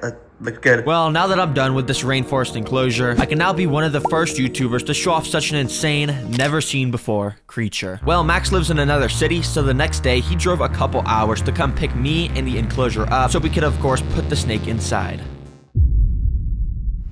Yo, what's up? What's up, dude? Max, the man, the myth, the legend. You are the person that probably owns the top 5 like rarest snakes in the world, right? I guess so, yeah. Yeah, the 2-headed snake. Well, anyways, let's not waste any time. Just check out this enclosure I built for them. All right, already this exceeds my expectation completely. Yeah, really? You like it? Yeah, dude, this is awesome. Yeah, I tried to make it look like just like a crazy rainforest. You know, all the plants green everywhere. Oh my god. All right, but I did forget one thing actually. Right under this towel, come take a look at this. Okay. Mario and Luigi little figures. All right, I like that. Where should we put them? Just right there? Yeah, I guess. Yeah. You want them together or you want them separate? I guess the snakes are together, yeah, right? That's true, yeah. All right. All right, I can't. This looks so cool. Let's get it back to my place. Yeah, let's go put those two-head snakes in. Yeah, let's put Mario and Luigi in. So we got the enclosure in his car and drove a few hours back to his house. All right, we're here. Let's go inside. I can't wait to see that two-head snake. Let's actually get that in right away. After bringing it inside, I set up the camera stuff and got the enclosure ready while Max went to pick up Mario and Luigi. All right, come over here. I want to show you something. Oh, you want to show me something? Is Mario and Luigi in here? Yeah, but before I show you them, I want you to realize how rare they are and how special they are, like that they're still alive. What Max did is he pulled out the container that actually had the mom that gave birth to the two-headed snake, and he told me normally for a two-headed snake to be born, a snake's egg has the chance for twins to be inside, but then there's a super rare chance that there's a birth defect that causes the twins to only partially split, causing it to have two different snake heads in one body. The reason why Mario and Luigi are way crazier is because they're boas and they give live birth. So that's a boa and that gives live birth? Yes. Meaning all the stuff that we just explained happens in the mother's stomach. So yeah, one day this mom just gave birth to a two-headed snake. And as you can see in these pictures, it's a little disgusting when they're born, a bunch of slime and stuff everywhere. But despite all odds, Mario and Luigi were born that day and were perfectly functioning as a normal snake. Okay, that's cool and all, but let's get to the reason why we're all here. Where's Mario and Luigi? Are they in here? All right, yes they are. Okay. So we got the two-headed snake's current enclosure out, and immediately we opened up the lid to reveal the beauty inside. Mario and Luigi right there in front of my eyes, just chilling around. This is something that shouldn't exist in this species. Two heads in one body. Oh my gosh, this is crazy. This thing is like majestical. If you think that's crazy, wait till we feed them. Watching them eat live is crazy. And yes, eating with two heads means sometimes they will both separately try to eat the same food. And it's one of the most interesting things in all of nature. But as you can see, Max has been keeping them in this enclosure. And while it may look basic, it's actually not bad. Two-head snakes are super delicate creatures, and it's best not to have anything too complex in the place where they sleep. But he had me build this rainforest so we could document what two-head snakes do in the wild. All right, so why don't we just get these in the enclosure? All right, let's do it. Okay, you're just gonna go straight and pick it up, okay? You're not even scared of getting bit at all? I mean, it could happen, but once you pick them up, they calm down. They realize that you mean no harm. Oh, that's cool. Oh man, they're chill. They're just sitting there.